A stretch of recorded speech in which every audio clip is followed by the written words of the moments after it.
안녕하세요. 전 30대 후반이고 결혼한 지는 4년쯤 되었습니다. 아직 아이는 없는 상태이고 거지근상이라고도 하시죠?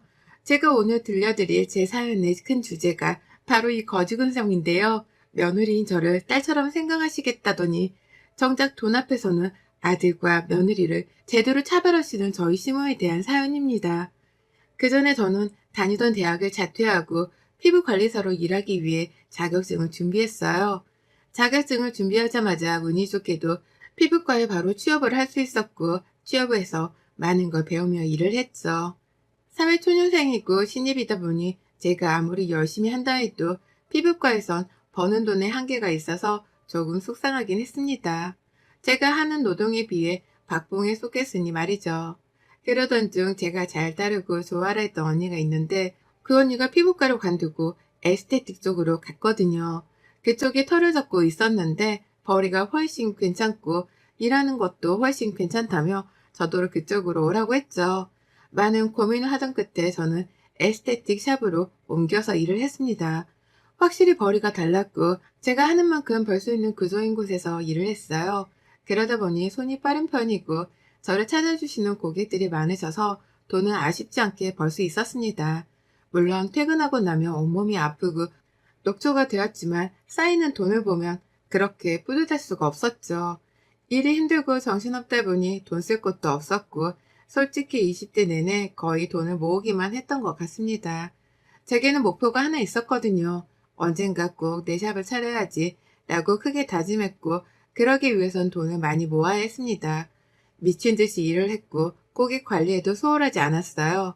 옮긴 에스테틱에서 쭉 몇 년을 채우며 일을 하던 중 늘 제게 관리를 받으시던 고객께서 하루는 관리가 끝난 후 말씀을 하셨죠.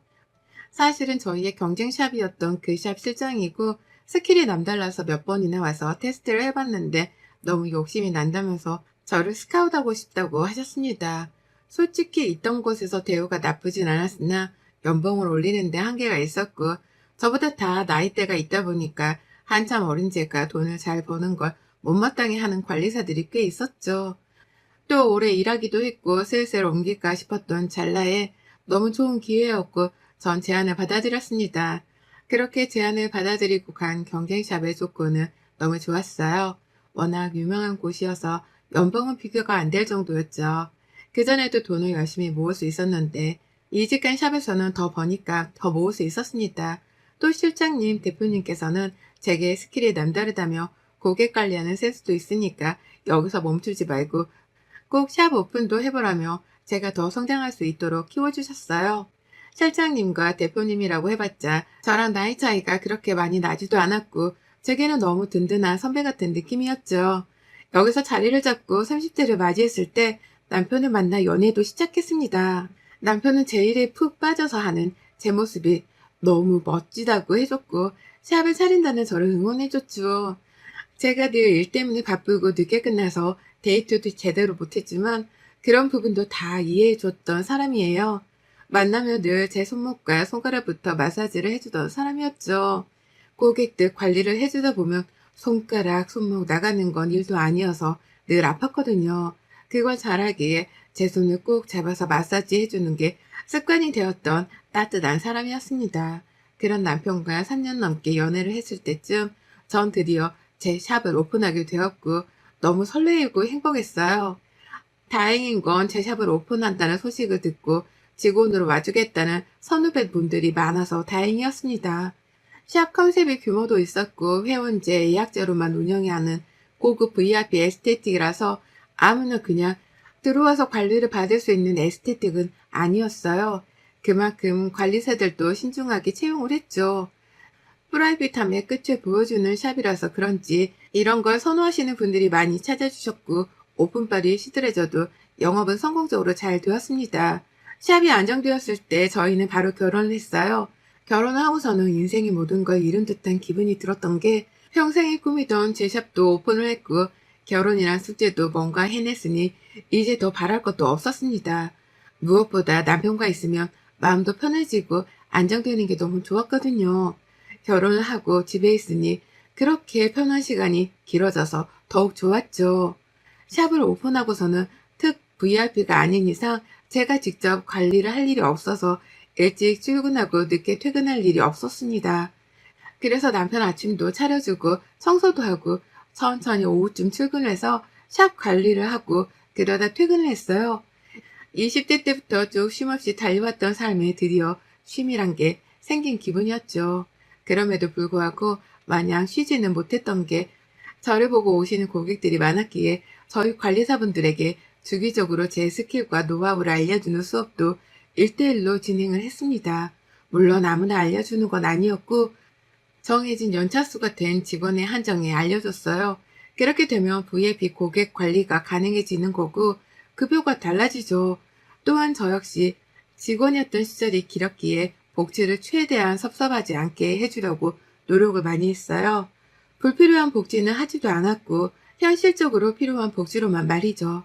바로 직전에 절 스카우트해 주셔서 함께 일했던 실장님과 대표님은 제가 이렇게 성공한 걸 너무 기특해 하셨고 이제는 서로 대표님 언니, 동생 하는 사이가 되었습니다. 사석에서 만나 술도 마시고 놀기도 하고 사업 얘기도 하는 그런 사이가 되었죠. 지역구가 달라서 경쟁샵이 아니니 그럴 수 있었던 것 같아요. 원래 저희 친정집은 가난까지는 아니어도 넉넉하지 못한 집안이었습니다. 늘 돈에 쫓기듯 살았던 집안이었고 돈이 없어서 서름을 겪었던 집안이었죠. 아직도 기억나는 게 중학교를 들어가야 해서 교복을 맞추려는 때 몇만 원이 더 비싼 교복 브랜드가 있었어요. 그런데 거기가 유명했습니다. 어린 마음에 당연히 그 브랜드에서 사고 싶다고 했으나 부모님께서는 한푼이 아쉬운 입장이니 들어본 적도 없는 노브랜드 교복을 사게 되었죠. 첫 교복을 입는 설레임도 사라졌고 집에 오자마자 셔츠고 마이고 붙어있는 택을 가위로 다 잘라버리기 바빴습니다. 친구들이 너 어디 거야? 라고 물어보면 대충 둘러대고 말았고 제가 원했던 그 브랜드 교복을 입은 친구들을 보면 그렇게 부러웠죠. 이거 말고도 고등학교는 급식 사건도 있었네요. 줄 서서 식당을 들어가야 했는데 입구에서 카드를 찍어야 합니다. 그런데 급식비를 미납한 사람은 삑삑삑삑 하고 굉장히 큰 소리가 나요. 한두 번 그런 소리가 난 적이 있어요. 늘 떨렸습니다. 소리가 작은 것도 아니고 커서 다 알 수 있는 정도였고 너무 창피하고 부끄러웠거든요. 그래서 괜히 카드를 안 들고 왔다고 거짓말을 하고 선생님께 혼나고 들어가서 밥을 먹기도 하고 그랬습니다. 주머니에 있는데 말이죠. 돈이란 게 참 그래요. 돈이 뭐길래 사람을 한없이 기쁘게도 만들었다가 비참하게도 만드는 건지 아무리 생각을 해봐도 돈은 나쁜 것 같습니다.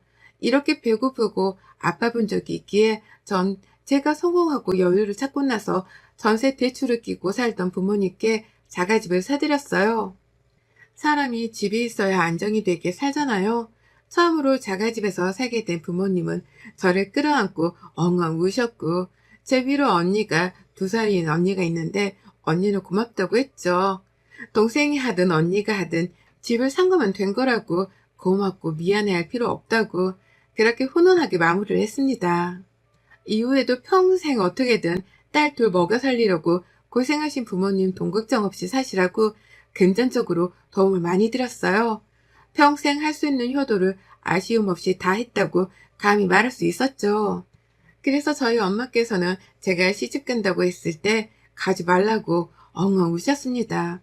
엄마, 왜 그렇게 울어? 누가 보면 딸내미 팔려가는 줄 알겠네. 아까워서 그렇지. 아까워서 내 딸을 누구 주겠어. 세상에 윤지, 너를 누굴 줘, 내가. 아유, 결혼한다고 달라질 게 뭐가 있어. 너무 그러지 말어. 속상하니까. 울지 마. 아, 그래. 당신 너무 오버한다. 당신이 그렇게 울면 윤지가 마음 불편하지. 당신은 입 다물어. 아깝지도 않니? 이 똑 부러지는 애를 세상에 누굴 줘, 누구를? 난 우리 윤지 그냥 혼자 떵떵거리면서 살았으면 좋겠어. 시댁 식구들 눈치도 안 보고 남편의 애기에 다 얽매여서 그렇게 힘들게 안 살고 지 잘난 맛에 그렇게 살았으면 좋겠단 말이야. 엄마, 결혼해도 그렇게 살 거야. 나 이제 대표잖아. 완전 잘났어. 엄마 딸. 그래서 완전 잘난 맛에 살 거야. 그니까 걱정 말고 울지 마. 나 진짜 속상해. 저희 엄마는 진짜 엉엉 우시면서 저더러 아까우니 시집가지 말라고 하실 정도였습니다. 솔직히 남편만 아니었으면 저 역시 시집 안 가고 비혼으로 살았을 것 같아요. 근데 그러기엔 남편이 너무 괜찮은 사람이고 절 보듬어 주는 사람이라서 놓을 수 없었죠. 저희 엄마께서 이렇게 울고불고 속상해 하신 걸 대충 눈치로 알아챈 남편은 저희 엄마께 더 잘했어요. 안 그래도 싹싹한데 더 싹싹하게 다가갔고 안부 전화도 자주 했죠. 그러니 지금은 우리 사위가 최고라는 엄마세요. 이렇게만 봤을 때 결혼 생활이 참 행복해 보이지만 역시 시댁은 시댁인 건지 시모 때문에 참 힘든 시간이 있었습니다. 저희 부부는 각자 번 돈은 각자 관리를 하고 있어요. 공동 생활비만 딱 내고 얼마 버는지도 서로 정확히 모르죠.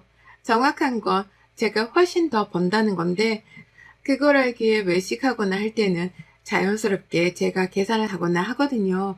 그런데 시모도 제가 돈을 잘 번다는 걸 아세요. 어느 날은 제게 이렇게 말씀을 하셨죠. 윤진이, 나다. 뭐 샵에 있니? 집 있니? 저 출근 준비하고 있어요, 어머님. 그래. 나 좀 서운한 게 있어서 전화했어. 너 들어보니까 아주 효녀더라. 부모님 집도 사드리고 용돈도 드리고 차도 바꿔드리고 명품백은 기본에 아주 해드릴 수 있는 건 다 해드리더만. 네? 그게 왜요? 뭐 그게 왜요? 왜냐니? 너 나한테 뭐 해줬어? 어머님, 그건 차원이 다른 문제죠. 제가 저희 친정집에 도움 줄 수 있는 걸 해준 거고 그걸 원하시면 아범이 할 문제죠. 이거 왜 저한테 그러세요? 그리고 제가 제 부모님한테 제가 번 돈으로 효도를 했는데 왜 어머님이 서운하신지 모르겠네요. 한마디를 하면 열마디를 하지, 어? 아무리 내가 네 엄마가 아니고 시엠이라고 해도 그렇지 좀 도와주고 같이 해줄 수 있는 거 아니냐? 난 언제 무너질지도 모르는 집에서 무릎도 아픈데 계단 오르고 내리면서 살고 있는데 안 불쌍하니? 어머님 그러셨어요? 제가 형님이랑 아범한테 당장 말할게요. 진작 말씀하시지 왜 참으셨어요? 이건 그냥 못 넘어가죠. 뭐? 예, 윤지야, 아니다. 뭘 말하니? 그게 아니고. 아니에요. 제가 당장 말해서 해결할게요. 끊어보세요. 어머님 연락드릴게요. 전 말도 안 되는 소리로 저를 모함하는 시모에게 되려 한 방 먹였습니다. 저희 시모는 제게 늘 입버릇처럼 하는 말이 있으셨어요. 딸 같은 며느리, 엄마 같은 시모 사이로 지냈으면 한다고 고부갈 등 없이 우리 그렇게 지내자고 말이죠. 그래놓고는 정작 이럴 때 보면 본인 아들과 딸 주머니에서는 1,000원 한 장 꺼내는 걸 아까워하고 며느리 제 주머니에선 1,000만 원 1억이 나와도 아깝지 않고 당연히 여기는 사람이었습니다. 그리고 웃긴 건 본인 자식들에게 돈 얘기하는 걸 꺼려했죠. 그걸 이용해서 전 바로 형님에게 전화를 했습니다. 형님, 저예요. 잘 지내고 계시죠? 올케 오랜만이네. 잘 지내고 있지. 올케는 별일 없지? 네, 형님, 통화 가능하세요? 응, 왜 무슨 일 있는 거야? 네, 조금 전에 어머님이랑 전화를 했는데 어머님이 무릎이랑 관절이 안 좋으셔서 계단 오르고 내려오는 게 힘드신가 봐요. 집도 다 무너질 것 같은 집에서 어머님 홀로 살고 계신다고 한마디 하시더라고요. 정말이야? 2층이고 거기서 오래 사셨는데 갑자기 왜 그러시지? 올케한테 뭐라고 한 거야? 정확히 뭐라고 했어? 저희 집도 어려웠었거든요. 그래서 제가 돈 벌어서 저희 부모님 집 해드렸었는데 시집 오기 전에 그걸 어떻게 남편이 말한 건지 그 말씀을 하시면서 저희 부모님한테만 효도한다고 뭐라고 하시더라고요. 어머님이 그렇게 힘드신 거면 이사해드려야죠. 뭐야? 아니 그걸 왜? 아유, 옳게. 내가 엄마랑 얘기할 테니까 신경 쓰지 말고 기분 상했을 건데 미안해. 아니에요, 형님. 그냥 이사를 해드려야 할 것 같아서요, 저는. 한두 푼 드는 것도 아니고 멀쩡하게 잘 살던 집에서 이사를 왜 가? 아니야, 내가 말할게. 이어서 전 남편에게도 똑같이 말을 해줬고 형님과 남편은 시모에게 전화해서 막 뭐라고 했더라고요. 들어보니 시집도 오기 전에 본인이 벌어서 본인 부모 집을 사줬으면 기특하다고 칭찬을 해줘야지 왜 그걸 시샘하면서 집 사달라고 하냐고 애도 아니고 민망해 죽는 줄 알았다면서 형님이 난리를 치셨다고 합니다. 2층이라고 해봤자 계단도 얼마 없는 거 뻔히 아는데 그러지 말라고 하셨고 시모는 제대로 심술이 나셨겠죠. 그 이후 한동안은 제게 연락이 안 오더라고요. 그리고 남편이 앞으로는 시모가 이런 식으로 제게 뒤에서 말을 하면 본인이 대놓고 다 말을 해주라고 쏘가리 하지 말라고 하길래 알겠다고 했습니다. 그렇다고 해서 제가 시모에게 아무것도 안 해준 것도 아니에요. 시모네 집이 워낙 낡았었는데 저희 신혼집을 보고 몇 달 내내 들들 볶아서 리모델링을 싹 해드렸고 그 공사를 하는 한 달이란 시간 동안 저희 집에서 지내시라고 선뜻 먼저 말씀도 드렸습니다. 리모델링 비용도 꽤 나왔고 그 와중에 가전제품도 욕심을 내셔서 냉장고랑 에어컨도 바꿔드렸습니다. 저 역시 하늘에서 돈이 뚝딱 떨어지는 게 아니고 노력해서 버는 돈인데 당연하다는 듯 쓰려는 시모가 너무 얄미웠습니다. 더 웃긴 건 에어컨 살 때 남편이 계산을 하려고 하자 시모는 거의 몸을 던지듯 날라서 막았고 윤지가 한다고 하잖아 라고 해서 어이가 없었거든요. 이렇게 본인 아들이 돈 쓰는 건 온몸을 다해 티나게 막아서 더 얄미운 사람입니다. 그러던 중 시모가 어느 날은 전화가 와서 저희 샵에 한번 와보고 싶다는 거예요. 솔직히 흔쾌히 알겠다고 하고 싶진 않았으나 막을 명분이 없었기에 그렇게 하시라고 했고 예약을 해드렸습니다. 스킨의 바디까지 풀코스로 해드렸고 시모는 너무 황홀하다며 너무 좋아하셨어요. 세상에 이렇게 좋으니까 돈 있는 사람들이 돈 써가면서 받는 거구나. 너무 좋다 윤지야. 좋으셨어요? 다행이네요 어머님. 아유 며느리가 이렇게 좋은 걸 하고 있었는데 내가 그걸 이제 알았네. 어머님 저희 샵이 회원제고 단가가 비싸요. 이번에는 제가 어머님 처음 오셔서 제가 계산할 건데 다음에는 참고하셔서 오셔야 해요. 그리고 무조건 예약하고 오셔야 가능해요. 저희가 재료도 다 비싼 것만 쓰고 인건비도 비싸서 가족도 공짜는 어려워요. 전 분명하게 선을 그어서 말한 게 시모가 딱 봐도 다음에 또 공짜로 받으러 오려는 기세가 보였거든요. 그런데 아니나 다를까 이날 이후부터 출근도 전에 실장에게 전화가 왔고 당황스러워했죠. 시모랑 통화한 녹취본을 보내줘서 들어봤어요. 나 대표 CM이에요. 내일 나랑 2명 더 갈 거니까 예약해주고 저번에 받은 거 똑같이 해줘요. 아, 네. 안녕하세요, 고객님. 내일은 저희가 이미 예약이 마감되셔서 다른 날로 도와드려야 할 것 같아요. 가장 빠른 날이 다음 주 월요일 오후 2시 타임 있으신데 괜찮으세요? 괜찮겠어요? 못 알아들었나 본데 나 대표 CM이라고요. 거기 대표 CM이라고. 아, 네. 그런데 저희가 100% 예약제로 룸이 다 예약이 된 상황이라 어떻게 해드릴 수가 없어서요. 그쪽 실장이죠? 내가 우리 며느리랑 전화하고 전화할 테니 기다려봐요. 장난치는 것도 아니고 대표 CM이한테 대접을 이따위로 해? 듣는데 제가 다 민망해서 혼났습니다. 아, 실장님, 제가 미안해요. 저희 어머님이 통화해보셔서 아시겠지만 대화 불가해요. 제가 전화해서 말씀드릴 테니까 신경 쓰지 말고 기분 풀어요. 미안해요. 아니에요, 대표님. 전 괜찮아요. 시모에게 전화해서 상황 설명을 했으나 그럼 마감하고 해달라며 막무가내로 난리를 치는 겁니다. 이미 사람들에게 큰 소리를 쳐놨는데 뭐라고 하냐면서 말이죠. 그래서 제가 최후의 방법으로 말했어요. 그럼 비는 룸이 하나 있긴 한데 거긴 연습할 때 쓰는 룸인데 괜찮냐고 물어보니 괜찮다는 겁니다. 그래서 그렇게 하라고 했고 예약을 해줬죠. 웃긴 건 가서 안내를 해드리고 선결제라고 했더니 또 대표 CM인데 무슨 결제냐고 하며 직원들 모두를 당황시키고 공짜라고 관리받고 가셨더라고요. 샵에서 큰 소리 내면 좋지 않기에 우선 조용히 룸으로 안내하고 다 끝낸 후 제게 전화와서 설명을 했고 전 남편에게 바로 전화해서 말했습니다. 시모에게 이미 설명도 했고 공짜는 어렵다고 선도 그었는데 저러니 더 이상 대꾸할 이유가 없었죠. 남편에게 말했고 남편이 이체를 해줬어요. 그러니 시모는 혼자도 오고 지인도 끌고 오고 아주 자주도 왔습니다. 그럴 때마다 결제 내역은 늘 남편에게 보내서 이체를 받았죠. 결국 이렇게 되면 우리 부부 주머니에서 자꾸 돈이 나가는 거니까 다시 한번 머리를 써버렸어요. 시모와 지인들이 모인 날 저도 출근해서 인사를 했죠.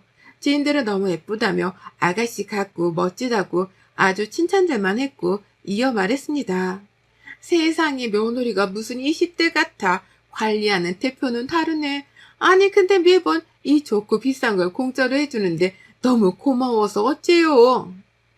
공짜라뇨. 저희 공짜로 절대 못한다고 어머니께 말씀드려서 아실 텐데 재료도 하나하나 다 고급이고 비싼 것만 쓰고 인건비도 장난 아니거든요.